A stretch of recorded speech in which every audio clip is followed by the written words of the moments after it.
सबसे तेज क्या है? विचार की गति का महारहस्य। भाग 1। पंडित अत्यंत तेज और शाही चुनौती। अकबर के दरबार में बुद्धि और ज्ञान की चर्चाएं रोज होती थी। लेकिन एक दिन एक ऐसा मेहमान आया जिसने पूरी सल्तनत के ज्ञान को चुनौती दे दी। वो थे सुदूर देश के प्रसिद्ध दार्शनिक और विद्वान पंडित अत्यंत तेज। पंडित जी का नाम ही उनकी ख्याति बता रहा था। वो गति, समय और दूरी के सबसे बड़े ज्ञाता थे। पंडित अत्यंत तेज जब दरबार में पहुंचे तो उनका अहंकार उनके सोने के काम किए हुए वस्त्रों से भी ज्यादा चमक रहा था। आलमपारा, जहांपनाह, पंडित अत्यंत तेज ने न सिर्फ अकबर को बल्कि बीरबल को भी चुनौती देने के इरादे से कहा, मैंने दुनिया के हर दरबार में जाकर उनकी बुद्धि की परीक्षा ली है और हर जगह मेरा ही नाम गूंजा है। हमारा दरबार भी तुम्हारी परीक्षा का स्वागत करता है, पंडित जी। अकबर ने मुस्कुराकर कहा, ठीक है।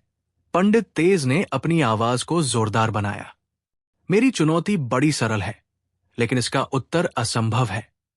चुनौती, पृथ्वी पर और आकाश में वो एकमात्र चीज क्या है जो सबसे तेज है, जो क्षण भर में समय और दूरी की सभी सीमाओं को लांघ जाती है? जो चीज सबसे तेज है उसका नाम बताइए और कारण स्पष्ट कीजिए। पंडित तेज ने आगे कहा, अगर आपके दरबारी 3 दिन में इसका संतोषजनक उत्तर नहीं दे पाए तो मैं शाही टजाने से 1000 सोने के दीनार इनाम में लूंगा। ये इस दरबार की अयोग्यता का दंड होगा। अकबर ने चुनौती स्वीकार कर ली। मुल्ला दो प्याजा तुरंत उछल पड़े। बीरबल के अहंकार को तोड़ने का मौका मिल गया। भाग 2। भौतिक गति की विफलता। अगले दिन दरबार में गति पर बहस शुरू हुई। पहला प्रयास, सबसे तेज जानवर। सबसे पहले आए शाही अस्तबल के मुखिया घोड़े वाले हाशिम खान। जहांपनाह, दुनिया में हमारे शाही सालकन बाज से तेज कुछ नहीं। वो पलक झपकते ही शिकार को लपक लेता है। बीरबल का उत्तर, हाशिम खान बाज तेज है, लेकिन क्या वो बिना थके घंटों उड़ सकता है? क्या वो आराम के लिए जमीन पर नहीं उतरता? क्या उसे मंजिल तक पहुंचने में समय नहीं लगता? बाज तेज है, लेकिन सबसे तेज नहीं। दूसरा प्रयास, सबसे तेज हथियार। शाही सिपाही रुस्तम अली ने कहा, हुजूर, हमारे धनुष से निकला तीर सबसे तेज है। वो पलक झपकते ही दुश्मन का सीना चीर देता है। बीरबल का उत्तर, रुस्तम अली, तीर तेज है, लेकिन उसे चलाने के लिए एक हाथ की जरूरत होती है। उसे हवा के माध्यम से गुजरना होता है और उसकी भी एक गति की सीमा है। हवा के विरुद्ध तीर की गति कम हो जाती है। तीसरा प्रयास, प्राकृतिक घटना। वजीर दौलत शेर खान ने विज्ञान की किताब से पढ़ा हुआ जवाब दिया, जहांपनाह, सबसे तेज तो आंधी या तूफान है, जो पल भर में शहर के शहर तबाह कर देता है।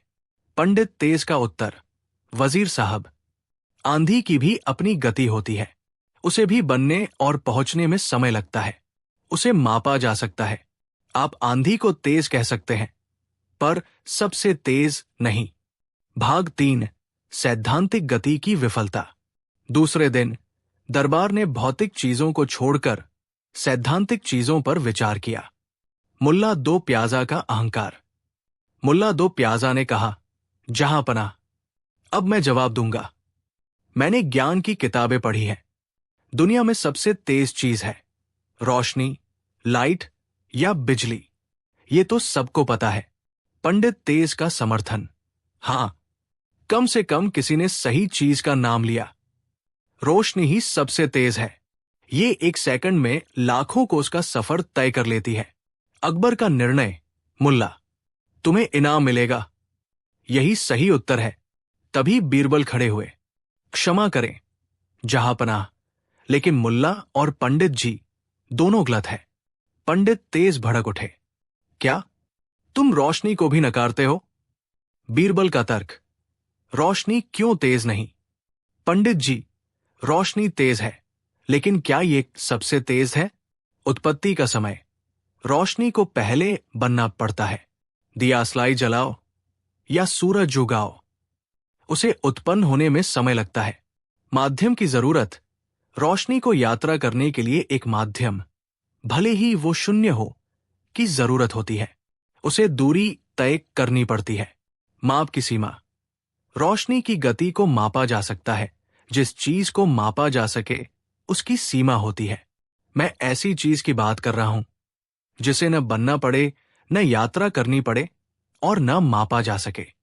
कोई ऐसी चीज जो बनते ही अपनी मंजिल पर पहुंच जाए। पंडित तेज का अहंकार हिल गया। वो जानते थे कि बीरबल की बात में दम है। अकबर ने कहा, तुमने हमें 3 दिन दिए थे पंडित जी, अभी 1 दिन बाकी है। अब बीरबल उत्तर देगा। भाग 4, 3 दिन का सन्नाटा और बीरबल का चिंतन। बीरबल ने 2 दिन तक कोई जवाब नहीं दिया। उन्होंने न घोड़ों को देखा, न तारों को, न ही बिजली को। उन्होंने केवल आगरा के लोगों को देखा।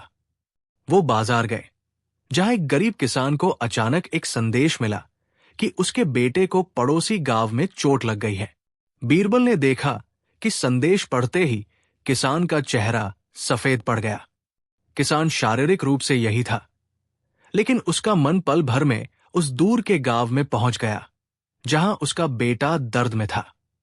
बीरबल ने शाही रसोई में काम कर रहे एक नौकर को देखा, जिसे स्वादिष्ट खाना बनाते समय अचानक याद आया कि उसने अपने गांव में अपनी बूढ़ी मां को बहुत दिनों से नहीं देखा है। नौकर का चेहरा एक पल में उदास हो गया। नौकर का शरीर आगरा में था, लेकिन उसका मन पल भर में सैकड़ों मील दूर अपने गांव की गलियों में भटक आया। बीरबल को अपनी पहेली का जवाब मिल गया। वो समझ गए कि भौतिक गति यात्रा पर निर्भर करती है, लेकिन एक चीज ऐसी है जो यात्रा नहीं करती, बल्कि क्षण भर में दूरी समाप्त कर देती है। भाग 5, अंतिम दिन का महापरीक्षण। तीसरे दिन दरबार लगा। पंडित अत्यंत तेज आत्मविश्वास से भरे थे, क्योंकि उन्हें लगा कि बीरबल हार मान लेंगे। अकबर ने पूछा, बीरबल, वो क्या चीज है जो सबसे तेज है? तुम सफल हुए या हम 1000 दीनार हार गए? बीरबल ने कहा, जहांपना, हम न हारे न जीते, क्योंकि जिसका जवाब मैं देने जा रहा हूं उसे कोई माप नहीं सकता। उसके आगे दीनार और सोना भी कुछ नहीं। बीरबल ने अपने साथ दरबार में एक साधारण, भोला भाला और सीधा सादा सेवक बुलाया, जिसका नाम भोला था। भोला बहुत गरीब था और उसका काम छोटे मोटे काम करना था। बीरबल ने पंडित तेज से कहा, पंडित जी, मैं अपनी पहेली के उत्तर को साबित करने के लिए किसी घोड़े, तीर या रोशनी का इस्तेमाल नहीं करूंगा। मैं इस सीधे सादे आदमी भोला का इस्तेमाल करूंगा। बीरबल का प्रयोग। बीरबल भोला को दरबार के बीच में लाए। बीरबल ने पूछा, भोला, तुम अभी कहाँ हो? भोला, जहां पनाह, मैं आगरा में हूं। बीरबल ने पूछा, दुनिया में सबसे दूर की जगह कौन सी है जिसके बारे में तुमने सुना है? भोला, जहां पनाह, मक्का शरीफ। मैंने सुना है वो यहां से हजारों कोस दूर है। बीरबल ने पंडित जी से कहा, पंडित जी, क्या आपकी रोशनी या आपका घोड़ा पल भर में आगरा से मक्का पहुंच सकता है? पंडित तेज, नहीं, असंभव। बीरबल ने भोला को एकदम सीधा खड़ा रहने को कहा और फिर एक पल की भी देरी किए बिना बीरबल ने अपनी पूरी ताकत से चिल्लाकर भोला से कहा, अरे भोला, भागो, तुम्हारा सारा सोना चोरी हो गया है जो तुमने अभी अभी मक्का में जमीन में गाड़ कर आए थे। भाग 6, विचार की क्षणिक गति। भोला का जवाब तत्काल आया। बीरबल के शब्द खत्म होने से पहले ही भोला के चेहरे का रंग उड़ गया। उसकी आंखें डर से चौड़ी हो गई और वो अपने हाथ पैर पटकते हुए जोर से चिल्लाया, हाय राम, मेरा सोना, मेरा हजारों कोस दूर का सारा सोना जो मैंने अभी अभी मक्का में छिपाया था, वो कैसे चोरी हो गया? बीरबल तुरंत चिल्लाए, बस रुक जाओ। प्रयोग सफल हुआ। पूरा दरबार, यहां तक कि अकबर और पंडित तेज भी भौंचक के रह गए। बीरबल ने पंडित तेज की तरफ देखा। पंडित जी, क्या आपने देखा? भोला का शरीर कहाँ था? आगरा में। मेरा सवाल कहाँ था? आगरा में। लेकिन उसका विचार और उसका डर कहाँ पहुंचा? पल भर में हजारों कोस दूर मक्का में। बीरबल ने निर्णायक घोषणा की, सबसे तेज चीज है मानव विचार। जब मैंने भोला से उसके सोने के चोरी होने की बात कही, तो उसके विचार ने हजारों कोस की दूरी को पल भर में समाप्त कर दिया। उसका विचार मक्का गया नहीं, वो वहां मौजूद हो गया। न उसे रोशनी की जरूरत पड़ी, न घोड़े की, न तीर की। उसका विचार बिना किसी माध्यम के, बिना किसी समय की बर्बादी के अपनी मंजिल पर पहुंच गया। अगर मैं रोशनी की गति से एक संदेश मक्का भेजता तो उसे पहुंचने में समय लगता, लेकिन भोला का विचार पल भर में वहां पहुंचकर, उस घटना को याद करके और उस पर प्रतिक्रिया देकर वापस भी आ गया। पंडित अत्यंत तेज को अपनी हार स्वीकार करनी पड़ी। उन्होंने सिर झुका लिया। बीरबल, मैं स्वीकार करता हूं, आपकी बुद्धि ब्रह्मांड की गति से भी तेज है। आपने ज्ञान की उस सीमा को छू लिया जहां भौतिक विज्ञान भी दम तोड़ देता है। भाग 7, हास्य का अंतिम झटका। अकबर अत्यंत प्रसन्न हुए। उन्होंने बीरबल को गले लगाया और पंडित तेज से 1000 दीनार लेकर बीरबल को दे दिए। लेकिन अकबर के मन में एक सवाल था। बीरबल, पंडित जी, तुम दोनों तो गए, लेकिन अब हमें यह बताओ कि भोला, क्या सच में तुमने मक्का में सोना गाड़ रखा है? भोला, जो अभी भी डरा हुआ था, ने माथे पर हाथ फेरा। जहांपनाह, मैं तो बहुत गरीब हूं। मेरे पास तो एक तांबे का सिक्का भी नहीं है। मैं तो बस इतना जानता हूं कि मक्का सबसे दूर की जगह है, इसलिए मैंने विचार किया कि मेरा काल्पनिक सोना सबसे दूर मक्का में होना चाहिए। मेरा डर झूठा था, पर मेरा विचार सच। पूरा दरबार, यहां तक कि गंभीर पंडित तेज भी ये सुनकर हंस पड़े। अकबर ने बीरबल से कहा, तुमने दुनिया को दिखा दिया कि सबसे तेज क्या है, और भोला ने दिखा दिया कि सबसे मजेदार क्या है। इस प्रकार बीरबल ने अपनी बुद्धि से साबित कर दिया कि दुनिया की सबसे तेज गति किसी घोड़े या रोशनी की नहीं, बल्कि मानव मस्तिष्क के विचार की होती है, जो बिना यात्रा किए दूरी को जीत लेता है। ईश्वर कहाँ रहता है? सार और गर्मी की पहेली। भाग 1, इबादत खाना और बादशाह की निराशा। आगरा के महल में इबादत खाना लगा था। ये वो जगह थी जहां बादशाह अकबर सभी धर्मों के विद्वानों को बुलाकर बहस सुनते थे। हिंदू, मुस्लिम, ईसाई, जैन, सूफी सब यहां आते थे और ईश्वर के स्वरूप और स्थान पर अपने दावे पेश करते थे। उस दिन भी भयंकर बहस चल रही थी। एक मुल्ला ने कहा, ईश्वर 7वें आसमान पर अर्श पर रहते हैं और वहीं से दुनिया देखते हैं। वो हमारी सोच से परे ऊपर है। एक पुजारी ने कहा, नहीं, ईश्वर पवित्रतम गंगा जल में रहते हैं। वो हर मंदिर के गर्भगृह में विराजते हैं, हर मूर्ति के भीतर। एक सूफी संत ने कहा, तुम सब मूर्ख हो। ईश्वर कहीं नहीं जाते, वो तो हर इंसान की सांस में, हर हृदय की धड़कन में बसते हैं। अकबर ने माथा पकड़ लिया। वो इस उलझन से थक चुके थे। बस, बस करो, अकबर दहाड़े। कोई कहता है ऊपर, कोई कहता है नीचे, कोई कहता है भीतर। ये कैसी पहेली है? अगर ईश्वर हर जगह है, तो वो कहीं क्यों नहीं दिखते? अगर वो इतने महान हैं, तो उनका एक ठिकाना क्यों नहीं है? अकबर ने बीरबल की तरफ देखा, जो हमेशा की तरह शांत थे। बीरबल, अकबर ने कहा, तुम इन सारी उलझनों को एक तरफ करो। तुम हमें वो जगह बताओ जहां ईश्वर सचमुच रहता है, एक ऐसा ठिकाना जिसे हम देख सकें, छू सकें, और जिसे कोई भी किसान या व्यापारी अपनी सादी जुबान में समझ सके। हमें कोई प्रमाण चाहिए, कोई रहस्य नहीं। चुनौती। बीरबल को 3 दिन में ईश्वर का भौतिक और व्यावहारिक पता देना था, जिसे वैज्ञानिक तरीके से प्रमाणित किया जा सके। भाग 2, भौतिक दावों की विफलता। बीरबल ने चुनौती स्वीकार की। अगले दिन दरबार में उन 3 दावेदारों को लाया गया जो सबसे जोर से अपना दावा कर रहे थे। पहला दावा, मुल्ला दो प्याजा और आसमान की दूरी। मुल्ला दो प्याजा ने कहा, जहां पनाह, मैं साबित कर सकता हूं।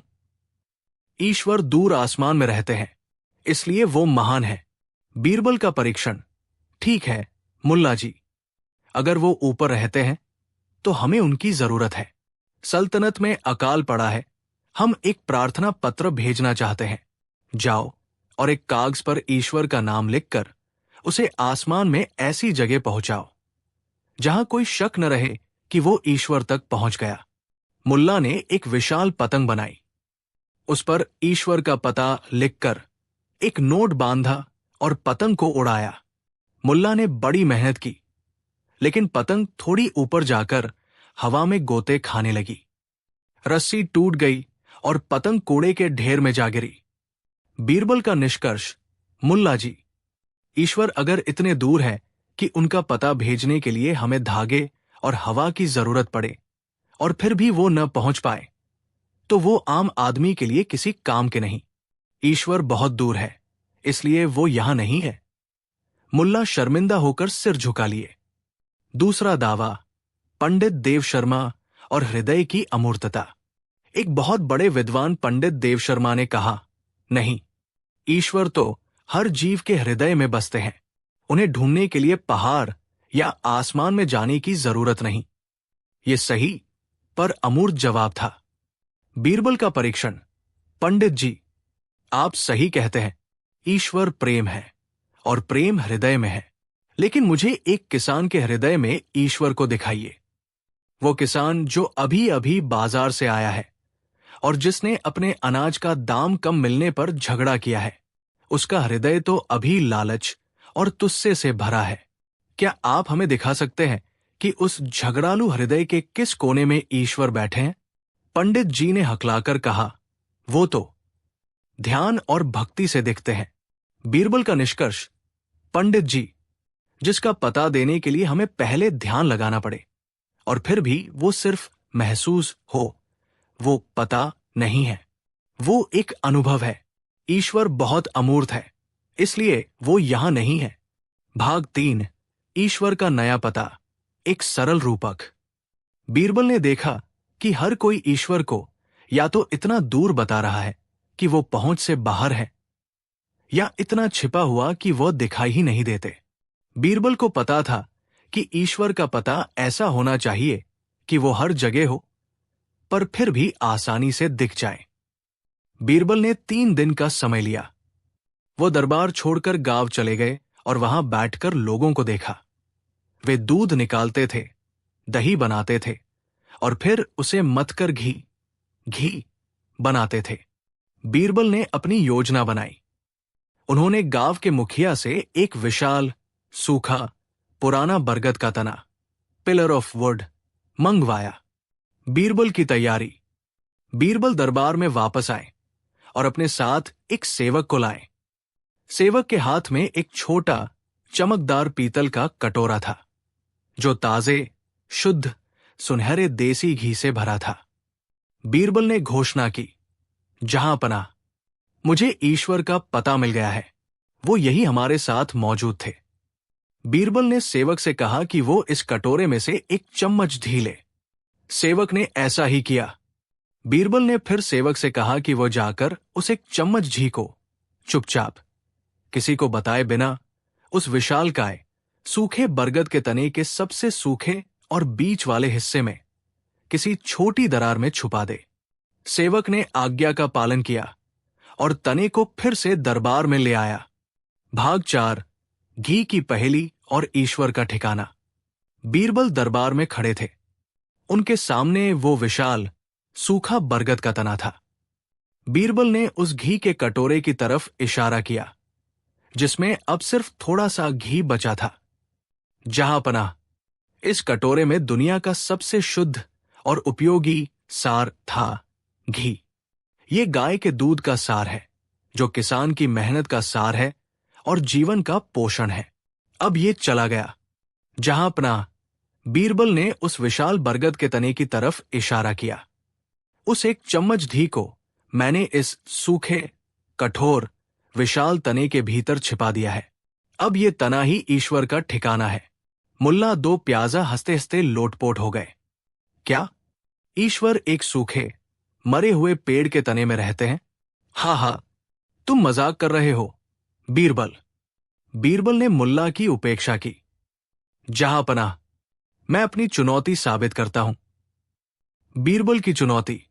मैं चुनौती देता हूं इस दरबार के सबसे बलशाली पहलवान को कि वो इस तने को तोड़कर उस एक चम्मच घी को दिखा दे। या मैं चुनौती देता हूं सबसे चतुर कारीगर को कि वो बिना तने को तोड़े वो घी बाहर निकाल कर दिखा दे। पहला पहलवान आया। उसने तने पर अपने मुक्के मारे। तना कठोर था, वो हिला भी नहीं। दूसरा कारीगर आया। उसने बारीक औजारों से छेनी लगाई, पर तना इतना विशाल था कि वो कुछ नहीं कर पाया। तने को देखकर सब थक गए। घी अंदर था, पर वो दिख नहीं रहा था और उसे निकाला नहीं जा सकता था। बीरबल ने कहा, देखा जहांपनाह, अगर ईश्वर इस सूखे तने के अंदर छिपे हैं तो कोई भी ताकत या कोई भी औजार उन्हें बाहर नहीं निकाल सकता। वो मौजूद है पर अदृश्य है। भाग 5, ऊष्मा और भक्ति का प्रमाण। अकबर भी ये देखकर चकित हो गए। तो क्या बीरबल, ईश्वर हमेशा छिपे ही रहेंगे? हम उन्हें कभी देख नहीं सकते? बीरबल मुस्कुराए।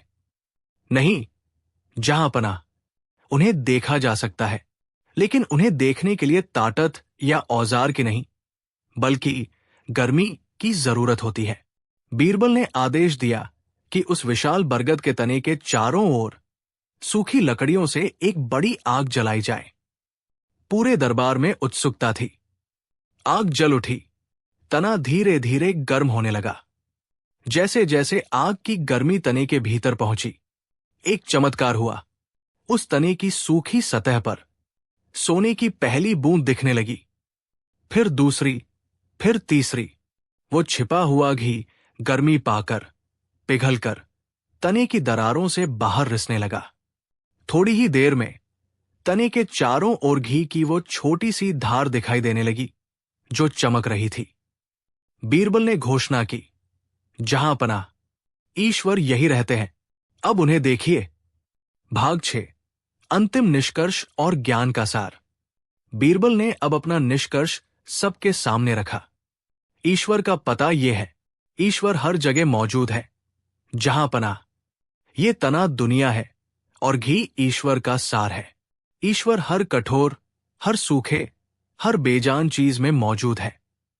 जैसे घी इस तने के अंदर छिपा था, वो कहीं दूर आसमान में नहीं है, वो यहीं हमारे रोजमर्रा के जीवन में छिपे हैं।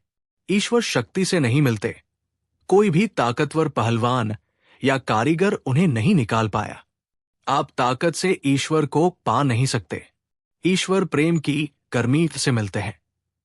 लेकिन जब हमने तने पर गर्मी डाली, जो भक्ति, प्रेम और शुद्ध हृदय की भावना है, तो सार, घी बाहर आ गया। ईश्वर तब तक अदृश्य रहते हैं जब तक हम प्रेम और भक्ति की गर्मी का इस्तेमाल नहीं करते। यही कारण है कि पंडित जी का झगड़ालू किसान ईश्वर को नहीं देख सकता था, क्योंकि उसका हृदय सूखा था। और यही कारण है कि सूफियों का दावा सही है पर अपूर्ण है। ईश्वर हृदय में तब बसते हैं जब वो हृदय भक्ति की गर्मी से भरा हो। अकबर ने सिर हिलाया। वो इस सरल और व्यावहारिक जवाब से बहुत संतुष्ट थे। बीरबल, अकबर ने कहा, तुमने सही कहा। ईश्वर को ढूंढने के लिए हमें यात्रा नहीं करनी, हमें बस अपने भीतर की आग, गर्मी को जगाना है। अकबर ने बीरबल को शाही इनाम से नवाजा।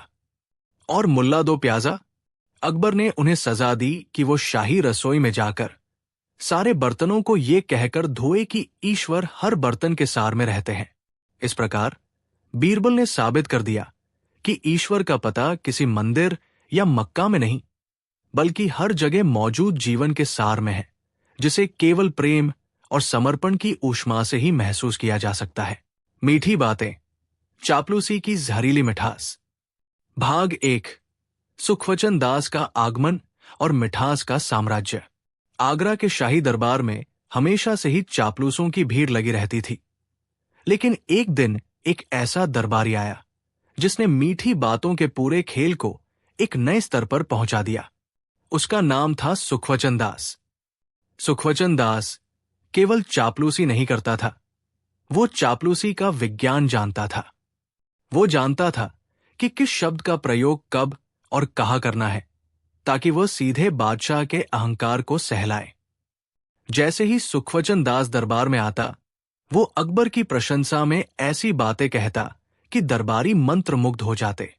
जहां पनाह सुखवचन दास झुककर कहता, आपके माथे की लकीरें सिर्फ चिंता की नहीं है, बल्कि वे ब्रह्मांड के न्याय का नक्शा है। जब आप मुस्कुराते हैं तो ऐसा लगता है जैसे स्वयं सूर्य अपने ही तेज पर हैरान होकर शर्मा रहा है। अगर अकबर का घोड़ा जरा सा भी तेज चलता तो सुखवचन दास कहता, आपका घोड़ा सिर्फ जानवर नहीं, बल्कि वो 4 टांगों पर दौड़ता हुआ विचार है। अकबर पहले तो हंसते थे, पर धीरे धीरे सुखवचन दास की मीठी बातों के आदी हो गए। हर सुबह अकबर सबसे पहले सुखवचन दास से अपनी तारीफ सुनना चाहते थे। ये मीठी बातें जल्दी ही एक नई समस्या बन गई। बीरबल का विरोध। बीरबल, जो हमेशा सटीक और सच बोलते थे, अब अकबर को रूखे लगने लगे थे। एक दिन अकबर ने बीरबल से पूछा, बीरबल, तुम क्यों कभी हमें सुखवचन दास की तरह मीठी बातें नहीं करते? तुम्हारी बातें सूखी रोटी जैसी है और उसकी बातें शाही शहद जैसी। बीरबल ने अदब से जवाब दिया, जहां पनाह, मीठी बातें उस चित्रकला के समान है जो सड़े हुए फल को भी खूबसूरत रंग से रंग देती है। वो देखने में सुंदर लगता है, पर उसमें कोई पोषण नहीं होता। मेरा काम फल को रंगना नहीं, बल्कि ये बताना है कि वो खाने लायक है या नहीं। अकबर नाराज हो गए। इसका मतलब है कि तुम सुखवचन दास की मीठी बातों को सड़ा हुआ कह रहे हो? सुखवचन दास ने मौठा देखा और तुरंत कहा, जहां पनाह, बीरबल इसलिए ऐसा कहते हैं क्योंकि वो ईर्ष्या करते हैं। वो मिठास का मूल्य नहीं जानते। भाग 2, बादशाह का मीठी बातें जानने का मोह। सुखवचन दास की बातों ने अकबर के मन में ये बात बिठा दी कि मिठास ही जीवन का असली मूल्य है। अकबर ने एक बड़ा दरबार बुलाया और एक शाही प्रतियोगिता की घोषणा की। शाही प्रतियोगिता, सबसे मीठी चीज। हम जानना चाहते हैं कि दुनिया में सबसे मीठी चीज क्या है। हर दरबारी वह चीज लाएगा जो सबसे मीठी हो। लेकिन वह चीज केवल जुबान पर ही नहीं, बल्कि जीवन में भी सबसे ज्यादा मूल्यवान होनी चाहिए। जो सबसे मीठी और सबसे मूल्यवान चीज लाएगा, उसे हम वजीर मिठास, मिनिस्टर ऑफ स्वीटनेस का खिताब देंगे। मुल्ला 2 प्याजा और सुखवचन दास खुशी से उछल पड़े। सुखवचन दास की तैयारी। सुखवचन दास को पता था कि कोई भी उनके ज्ञान और मिठास से मुकाबला नहीं कर सकता। वो सीधा बाजार गया और दुनिया का सबसे महंगा और दुर्लभ शहद खरीद लाया। ये शहद हिमालय के गुप्त छत्ते से निकाला गया था, जिसे मधुमाला कहा जाता था। सुखवचन दास ने बीरबल का मजाक उड़ाया। बीरबल, अपनी सूखी रोटी ले आओ, हम अपनी मधुमाला से दरबार को चमका देंगे। बीरबल की तैयारी। बीरबल ने न कोई फल खरीदा, न कोई शहद। वो सीधा बाजार गया और 2 साधारण चीजें खरीदी। एक बड़ा बोरा नमक, सॉल्ट का, जो सबसे सस्ता था। एक बड़ा बोरा चीनी, शुगर का, जो सिर्फ मिठास के लिए जाना जाता था। फिर बीरबल ने एक अजीब काम किया। उन्होंने एक गरीब आदमी को बुलाया, जिसके पास एक बहुत थका हुआ सुस्त गधा था। बीरबल ने उस आदमी को आदेश दिया, तुम 3 दिन तक इस गधे को कुछ नहीं खिलाओगे, सिर्फ चीनी का पानी पिलाओगे। इसे भरपेट चीनी का पानी दो और इसके खाने में एक रत्ती भी नमक या सादा भोजन नहीं होना चाहिए। गरीब आदमी ने डरते डरते ऐसा ही किया। भाग 3, मिठास का विषैला परिणाम। 3 दिन बाद प्रतियोगिता का दिन था। सुखवचन दास का प्रदर्शन। सुखवचन दास ने दरबार में प्रवेश किया। उनके सिर पर मधुमाला शहद से भरा एक कटोरा था। उन्होंने अकबर की प्रशंसा में एक और बड़ा भाषण दिया। जहांपनाह, इस दुनिया में मिठास ही सब कुछ है। ये मधुमाला शुद्ध मिठास का प्रतीक है और मैं इसे आपके चरणों में अर्पित करता हूं। ये आपकी शासन प्रणाली जितनी ही शुद्ध है। अकबर ने शहद चखा। वो सच में अद्भुत था। वाह, क्या मिठास है! ये तो स्वर्ग से आई है। सुखवचन दास जीत के प्रति आश्वस्त था। बीरबल का प्रवेश। तभी बीरबल ने प्रवेश किया। उनके साथ वो बीमार, थका हुआ, पेट फूला हुआ गधा था और उस गधे को पकड़कर एक आदमी आ रहा था जिसके पीछे नमक और चीनी के बोरे थे। अकबर गुस्से से खड़े हो गए। ये क्या मजाक है बीरबल? तुमने प्रतियोगिता को मजाक बना दिया। एक बीमार, सुस्त गधा, क्या यही तुम्हारी सबसे मीठी चीज है? बीरबल ने सिर झुकाया। नहीं जहांपनाह, ये गधा मेरी सबसे मीठी चीज नहीं है, बल्कि ये उस मीठी चीज के विषैले परिणाम का जीता जागता सबूत है। भाग 4, अत्यधिक मिठास की पहचान। बीरबल ने अकबर को सारा किस्सा सुनाया कि कैसे उन्होंने उस गधे को 3 दिन तक सिर्फ चीनी का पानी पिलाया। जहांपनाह, देखिए इस गधे की हालत। इसने 3 दिन तक शुद्ध, अत्यधिक मीठा पानी पिया। इसका पेट फूल गया है, ये बीमार है और ये काम करने से मना कर रहा है। यहां तक कि अगर आप इसे अभी ये मधुमाला शहद देंगे तो ये उसे सूंघेगा भी नहीं। गधे को शहद दिया गया। गधे ने घृणा से अपना मुंह घुमा लिया। बीरबल ने तर्क दिया, जहांपनाह, अत्यधिक मिठास, स्वीटनेस, विष के समान है। ये गधा ऐसे दिमाग का आईना है जो 24 घंटे सिर्फ मीठी बातों, चापलूसी में डूबा रहता है। वो दिमाग भी इस गधे की तरह बीमार, सुस्त और कामचोर हो जाता है। उसे असली काम की भूख नहीं लगती और वो किसी भी सच्ची बात, जो अक्सर कड़वी होती है, को स्वीकार नहीं करता। सुखवचन दास की मीठी बातों ने आपको भी इस गधे की तरह बना दिया है। अकबर को ये बात कड़वी लगी, लेकिन वो बीरबल की बुद्धिमानी को जानते थे। भाग 5, नमक का मूल्य और मिठास का सार। अब बारी थी बीरबल की सबसे मीठी चीज की। बीरबल ने साधारण नमक का बोरा उठाया। उन्होंने एक सादी सी रोटी मंगवाई और उसे जमीन पर रख दिया। फिर उन्होंने उस पर थोड़ा सा नमक छिड़का। बीरबल ने अकबर से कहा, जहांपनाह, अब मैं आपसे 2 चीजें चखने को कहता हूं। पहले, आप इस मधुमाला शहद को चखिए जो सुखवचन दास लाया है। अकबर ने चखा। अब उन्हें वह जरूरत से ज्यादा मीठा लगा। अब आप इस सादी रोटी को चखिए जिस पर मैंने थोड़ा सा नमक लगाया है। अकबर ने रोटी का टुकड़ा चखा। अकबर तुरंत चिल्लाए, वाह बीरबल, इस रोटी में एक अलग ही स्वाद है। ये सिर्फ स्वादिष्ट नहीं है, ये तृप्ति, सैटिस्फैक्शन देती है। बीरबल ने अंतिम निष्कर्ष सुनाया, जहांपनाह, दुनिया की सबसे मीठी और सबसे मूल्यवान चीज कोई और नहीं, बल्कि ये साधारण नमक है। सादगी और मूल्य। नमक का खुद का कोई मीठा स्वाद नहीं होता, जैसे सच्चाई खुद में आकर्षक नहीं होती। ये सस्ता है, ये हर घर में है, इसे हर कोई नजरअंदाज करता है। लेकिन इसके बिना दुनिया का सबसे महंगा व्यंजन, जीवन, भोजन, शासन भी बेस्वाद और बेकार है।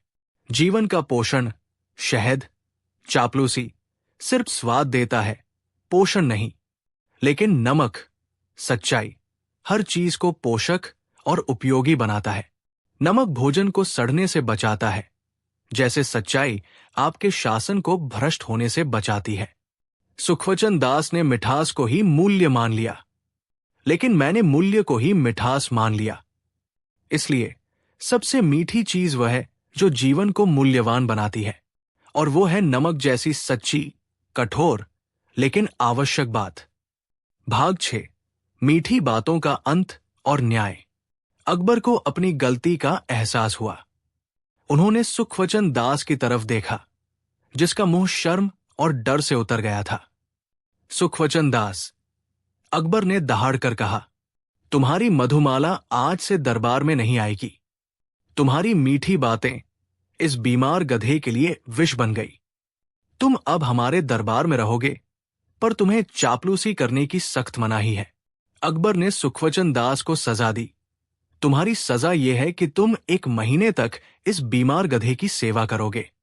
तुम्हें इसे मीठा पानी नहीं, बल्कि नमक मिला हुआ सादा पानी पिलाना होगा, ताकि ये फिर से काम करने लायक बन सके। तुम्हें मिठास के विषैलेपन को ठीक करने का काम करना होगा।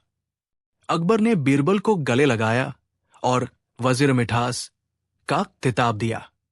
बीरबल, अकबर ने कहा, तुम्हारी बातों में शहद भले न हो, पर वो जीवन का नमक है। आज तुमने हमें मीठी बातों के मायाजाल से बाहर निकाल दिया, और इस प्रकार बीरबल ने अपनी बुद्धिमानी से यह साबित कर दिया कि झूठी प्रशंसा की मिठास चाहे कितनी भी लुभावनी हो, लेकिन सच्ची और खरी बात का खारापन ही जीवन और शासन के लिए सबसे ज्यादा मूल्यवान और जरूरी होता है। 4 हाथों वाला आदमी, हाथों का अहंकार और एकाग्रता का रहस्य। भाग 1। चमत्कार सिंह का आगमन और 4 हाथों का प्रदर्शन। बादशाह अकबर का दरबार लगा था। सब ओर शांति थी, लेकिन अकबर अपने मंत्रियों की धीमी रफ्तार से ऊब चुके थे। उन्हें लगता था कि अगर काम 2 गुनी तेजी से हो जाए तो सल्तनत और भी महान बन जाएगी। तभी दरबार में एक विचित्र व्यक्ति का आगमन हुआ। उसका नाम था चमत्कार सिंह। वह दूर देश का एक प्रसिद्ध जादूगर और यांत्रिक था, जो अजीबोगरीब मशीनों और चालों के लिए जाना जाता था। चमत्कार सिंह ने अपने साथ एक विशालकाय आदमी को पेश किया, जिसका नाम था बाहुबली। बाहुबली को देखकर पूरा दरबार सन्न रह गया। उस आदमी के 4 हाथ थे। उसने एक जटिल चमड़े और धातु के पट्टों वाला कवच पहन रखा था, जिससे 2 अतिरिक्त हाथ बहुत ही कुशलता से उसके कंधे से जुड़े हुए थे, और ऐसा लग रहा था जैसे वे सचमुच काम कर रहे हों। चमत्कार सिंह ने गर्व से घोषणा की, जहांपना, मैंने मानव क्षमता को दोगुना कर दिया है। ये बाहुबली दुनिया का सबसे कुशल सेवक है। जहां एक सामान्य आदमी एक वक्त में एक काम कर सकता है, वही ये 4 काम एक साथ कर सकता है। ये है कार्यक्षमता का भविष्य। अकबर अत्यंत प्रभावित हुए। जब एक साथ 4 काम, ये आदमी तो हमारे पूरे दरबार से ज्यादा उपयोगी है। मुल्ला 2 प्याजा तुरंत चमत्कार सिंह की चापलूसी करने लगे। वाह, क्या विचार है! अब बीरबल को पता चलेगा कि बुद्धि से ज्यादा जरूरी ताकत और हाथों की संख्या है। भाग 2। 4 हाथों का हास्यास्पद भ्रम। अकबर ने तुरंत बाहुबली के 4 हाथों की उपयोगिता का परीक्षण शुरू किया। ये परीक्षण जल्द ही एक हास्यास्पद तमाशा बन गया। पहला परीक्षण, एक साथ 4 पकवान। अकबर ने बाहुबली को एक साथ 4 अलग अलग पकवान खाने का आदेश दिया। शाही पुलाव, खट्टी चटनी, मीठी खीर और तीखा कबाब। बाहुबली ने अपने 4 हाथों में 4 चम्मच पकड़े और एक साथ मुंह की तरफ ले गया। हाथ एक ने पुलाव का ग्रास उठाया, हाथ 2 ने चटनी मुंह में डाली, हाथ 3 ने खीर का मीठा चम्मच लिया, हाथ 4 ने कबाब का टुकड़ा मुंह में ठूंसा। नतीजा भयानक था। 4 अलग अलग स्वाद और तापमान एक साथ मुंह में जाने से बाहुबली का चेहरा अजीब हो गया। खीर का रस चटनी में गिर गया और पुलाव कबाब के टुकड़े पर फैल गया। उसने चीखकर सारा खाना थूक दिया। चमत्कार सिंह ये सिर्फ स्वाद का समन्वय नहीं कर पाया, जहांपना, अभ्यास की जरूरत है। दूसरा परीक्षण, एक साथ 4 कलाएं। अकबर ने उसे 4 कलाएं एक साथ करने को कहा। एक हाथ से कविता लिखना, दूसरे से चित्र बनाना, तीसरे से कैंची चलाना और चौथे से मोमबत्ती की लौ को हवा करना। बाहुबली ने कविता लिखने की कोशिश की, लेकिन चित्र बनाने वाला हाथ उसके बीच में आ गया। उसने चित्र बनाने की कोशिश की, लेकिन कैंची चलाने वाला हाथ गलती से कागज पर चल गया। मोमबत्ती बुझ गई और चारों काम आधे अधूरे रह गए।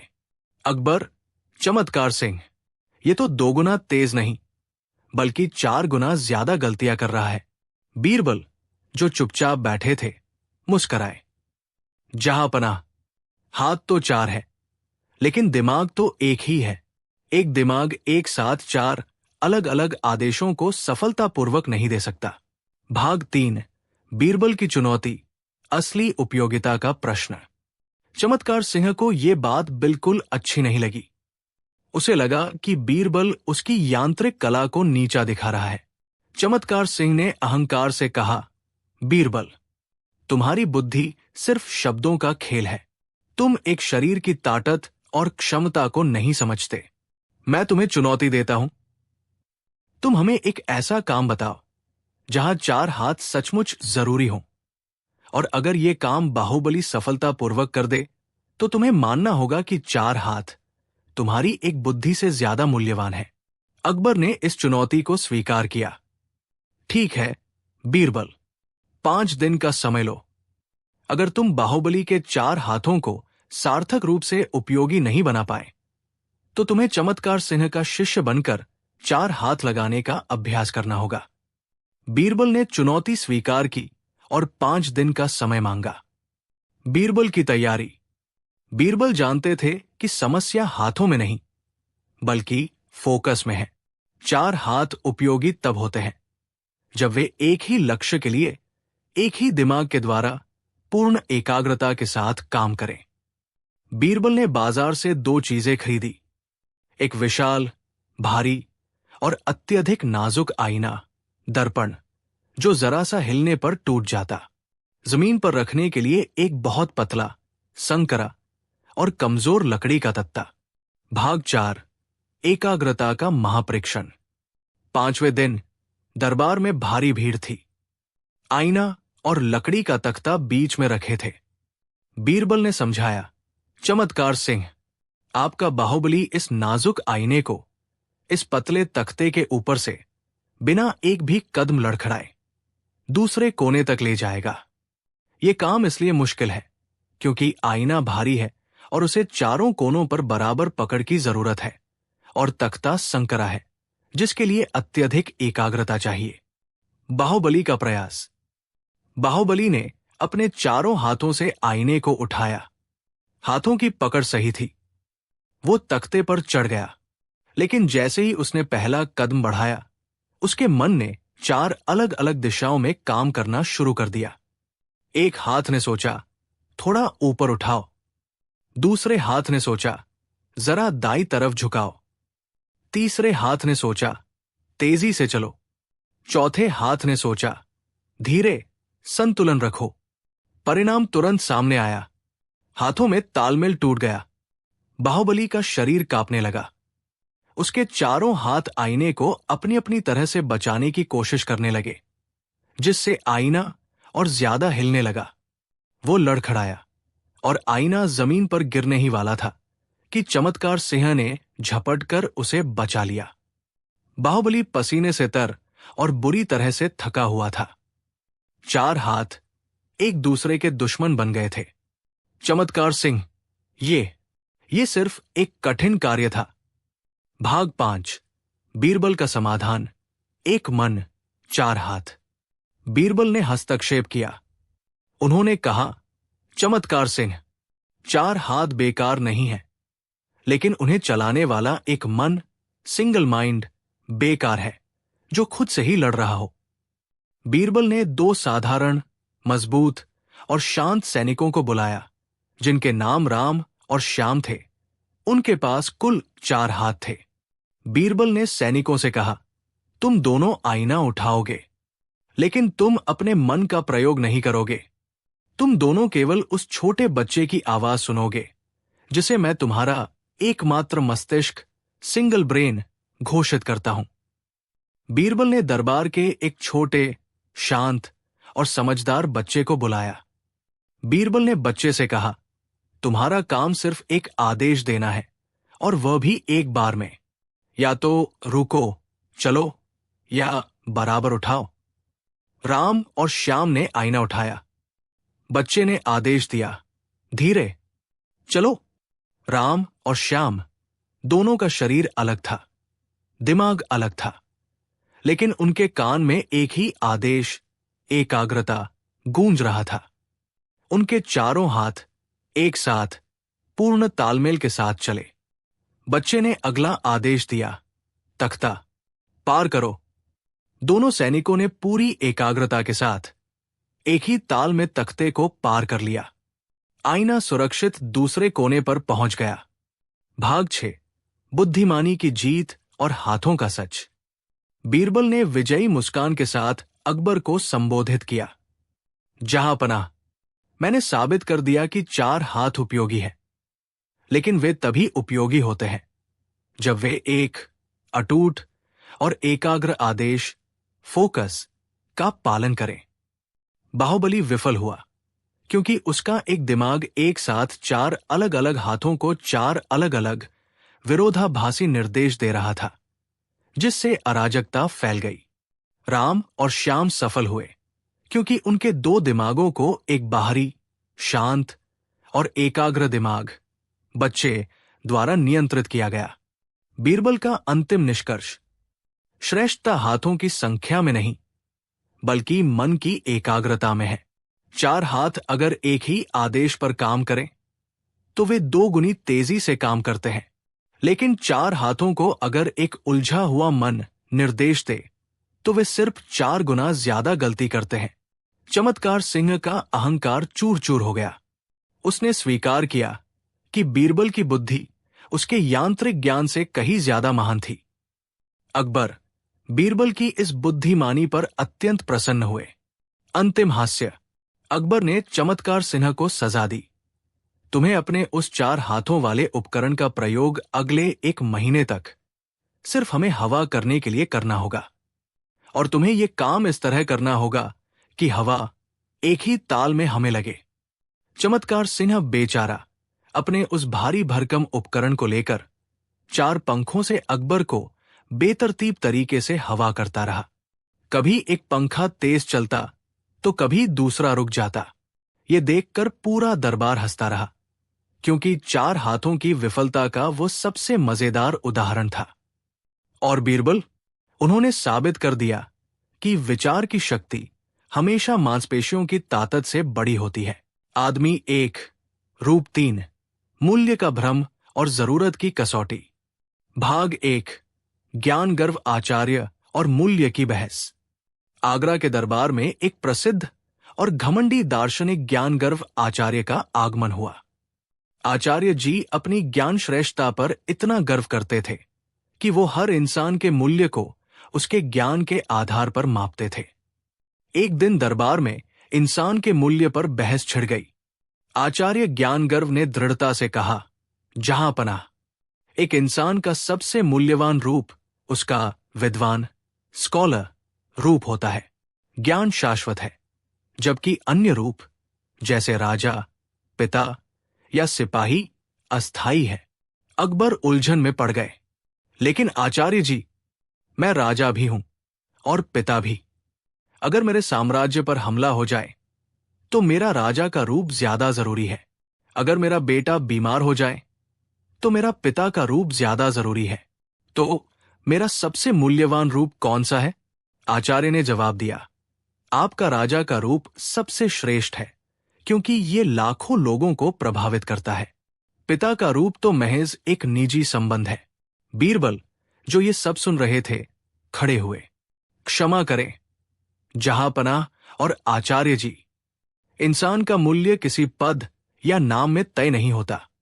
इंसान का मूल्य पूरी तरह से इस बात पर निर्भर करता है कि वो ठीक उसी क्षण कौन सा रूप निभा रहा है और उस रूप की जरूरत कितनी है। अकबर ने उत्सुकता से पूछा, तो तुम ये साबित कर सकते हो बीरबल? हां जहांपनाह, बीरबल ने कहा, मैं आपको एक ही आदमी लाऊंगा और 3 अलग अलग दिनों पर 3 अलग अलग रूपों में पेश करूंगा। आप देखेंगे कि उस आदमी का मूल्य हर रूप में नाटकीय रूप से बदल जाएगा। चुनौती, बीरबल को एक ही आदमी को 3 अलग अलग रूपों में पेश करना था और साबित करना था कि मूल्य हमेशा जरूरत पर आधारित होता है। भाग 2, रूप 1, महाराजा बावर्ची की अनिवार्यता, उच्चतम मूल्य। बीरबल ने अपनी योजना के लिए महल के एक साधारण लेकिन बहुमुखी सेवक दयाराम को चुना। दयाराम शारीरिक रूप से मजबूत और बुद्धि से चतुर था। पहला दिन, बावर्ची का रूप। बीरबल ने दयाराम को ऐसा रूप दिया कि वो पहचान में न आए। उसे शाही रसोइयों का सबसे बड़ा, सबसे जिद्दी और सबसे अनिवार्य महाराजा बावर्ची घोषित किया गया। उसका नाम रखा गया उस्ताद जायका-ए-आजम। बीरबल ने अकबर को बताया कि आज शाही दावत इसी उस्ताद ने बनाई है और ये इतनी खास है कि अगर इसने खाना बीच में छोड़ दिया तो पूरे दरबार की बदनामी होगी। अकबर ने उस्ताद जायका-ए-आजम को सम्मान से बुलाया। मूल्य का परीक्षण। उस्ताद दयाराम ने तुरंत अपना रुतबा दिखाना शुरू कर दिया। कठोर हुक्म। उसने घोषणा की कि खाना परोसने से पहले बादशाह को खुद बावर्ची खाने में जाकर अपनी तलवार से एक विशेष कंदमूल काटना होगा, क्योंकि उस कंदमूल को राजा के हाथ का स्पर्श चाहिए। अपमान। उस्ताद ने मुल्ला दो प्याजा द्वारा लाए गए सबसे महंगे मेवों को ये कहकर फेंक दिया कि ये मेवे मेरे शाही पकवान के स्वाद को बिगाड़ देंगे। इन मूर्खों को स्वाद का सा भी नहीं पता। हर कोई आगब बुला हो गया। मुल्ला दो प्याजा चीख उठे, ये महाराज बावर्ची तो बादशाह का अपमान कर रहा है, इसकी हिम्मत कैसे हुई। अकबर गुस्से में थे, लेकिन वो दावत और अपनी प्रतिष्ठा को बचाना चाहते थे। उन्हें पता था कि अगर ये बावर्ची चला गया तो दावत बर्बाद हो जाएगी। अकबर ने अपनी तलवार ली और मजबूरी में कंदमूल काटा। उन्होंने बावर्ची दयाराम के अपमान को सह लिया। निष्कर्ष, उस दिन महाराजा बावर्ची का मूल्य सर्वोच्च था, क्योंकि उस रूप की जरूरत थी। वो बावर्ची न होता तो दरबार भूखा रहता और प्रतिष्ठा मिट्टी में मिल जाती। भाग 3, रूप 2, बेवकूफ संतरी की लापरवाही, न्यूनतम मूल्य। अगले दिन बीरबल ने दयाराम का रूप पूरी तरह बदल दिया। दूसरा दिन, बेवकूफ संतरी का रूप।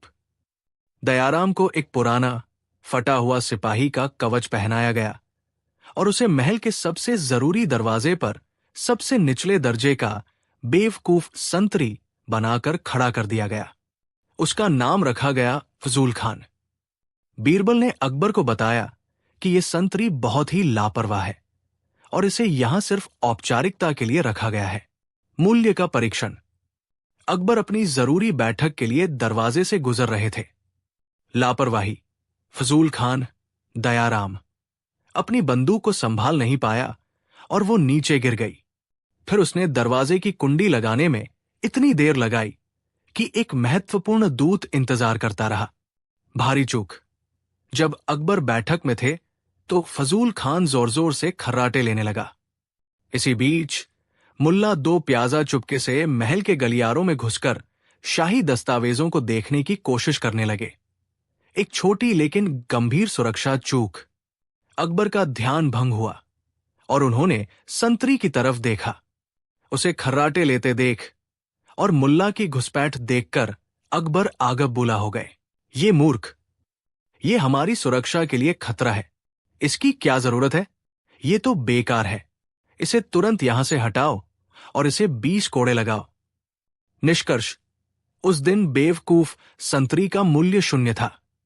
वो संतरी न होता तो भी काम चल जाता। उस रूप की जरूरत थी, लेकिन उस रूप में उसने केवल विनाश दिया।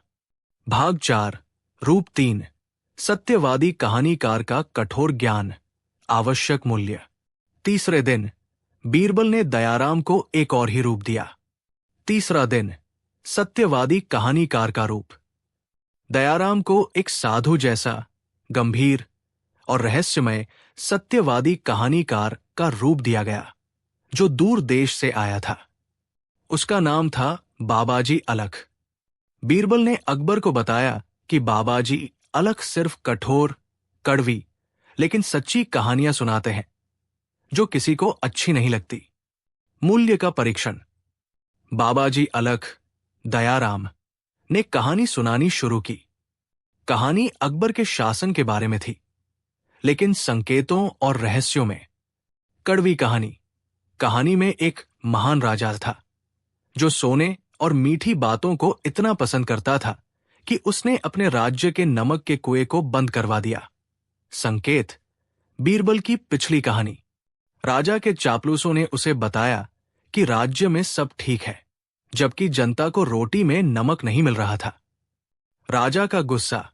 अकबर पहले तो बहुत क्रोधित हुए। ये साधु हमारा अपमान कर रहा है, इसे सजा दो। जनता की प्रतिक्रिया। लेकिन दरबार के आम लोग, छोटे व्यापारी और सिपाही कहानी सुनकर रोने लगे। उन्होंने कहा, जहांपनाह, ये कहानी सच है। नमक के कुएं, सच्चाई, बंद है और हमें मीठी बातें ही मिल रही है। अकबर ने महसूस किया कि कहानीकार की कड़वी बात उनके शासन के लिए कितनी जरूरी थी। अगर ये कहानीकार ना आता तो उन्हें ये गंभीर समस्या कभी पता नहीं चलती। निष्कर्ष: सत्यवादी कहानीकार का मूल्य अत्यंत आवश्यक था। कोई उसे पसंद नहीं करता था, लेकिन उस रूप की जरूरत थी क्योंकि उसने सच्चाई दी। भाग 5: रूप का अनावरण और मूल्य का रहस्य। चौथे दिन अकबर ने दयाराम, ज्ञानगर्व आचार्य और बीरबल को दरबार में बुलाया। सबसे पहले बीरबल ने दयाराम को उनके तीनों रूप बदलने के लिए कहा। पहले वो बावर्ची की टोपी पहने, फिर संतरी का ढीला कवच और अंत में कहानीकार का लबादा। अकबर दंग रह गए। ये असंभव है। महाराजा बावर्ची, लापरवाह संतरी और ये कड़वा कहानीकार, तीनों एक ही आदमी थे। आचार्य ज्ञानगर्व, जो अपने विद्वान के रूप के अहंकार में थे, अब चुप हो गए। बीरबल ने अंतिम निष्कर्ष पेश किया। जहांपनाह, आदमी एक था, रूप तीन थे और हर रूप में उसका मूल्य अलग था। बावर्ची का रूप, यूटिलिटी वैल्यू, उसका मूल्य सबसे ऊंचा था क्योंकि वो भूख की जरूरत पूरी कर रहा था। उसकी जुबान और अपमान भी हमने सहन किया। संतरी का रूप, कॉम्पिटेंस वैल्यू, उसका मूल्य सबसे कम था क्योंकि वह सुरक्षा की जरूरत को पूरा नहीं कर रहा था, बल्कि खतरा बन रहा था। कहानीकार का रूप, नेसेसिटी वैल्यू, उसका मूल्य आवश्यक था क्योंकि वह सच्चाई की जरूरत पूरी कर रहा था। आचार्य जी, कोई भी रूप, विद्वान, राजा या पिता, दूसरे से स्थायी रूप से श्रेष्ठ नहीं होता। राजा का रूप तब तक मूल्यवान है जब तक उसे शासन की जरूरत है। पिता का रूप तब तक मूल्यवान है जब तक बच्चे को प्यार की जरूरत है। और विद्वान का रूप तब तक मूल्यवान है जब तक समाज को ज्ञान की जरूरत है। बीरबल ने अंत में कहा, आदमी का मूल्य उसके पद में नहीं, बल्कि उस समय की जरूरत में होता है जिसे वो अपने रूप द्वारा पूरा करता है। ज्ञानगर्व आचार्य ने अपना सिर झुका लिया। बीरबल, तुम सही कहते हो। ज्ञान का मूल्य भी तभी है जब उसे सही समय पर, सही जरूरत के लिए इस्तेमाल किया जाए। अकबर ने बीरबल को गले लगाया और दयाराम को उसकी बहुमुखी भूमिकाओं के लिए भारी इनाम दिया। अंतिम हास्य। अकबर ने हंसकर मुल्ला दो प्याजा से पूछा, मुल्ला जी, तुम बताओ, तुम इस दरबार में कौन सा रूप निभाते हो? मुल्ला दो प्याजा डरकर बोले, जहांपनाह, मैं इस समय बीरबल की बात पर ताली बजाने वाला दरबारी का रूप निभा रहा हूं और इस रूप की जरूरत अभी सबसे ज्यादा है। यह सुनकर पूरा दरबार हंस पड़ा और बीरबल ने एक बार फिर साबित कर दिया कि जीवन का सबसे बड़ा सत्य सबसे सरल रूप में छिपा होता है।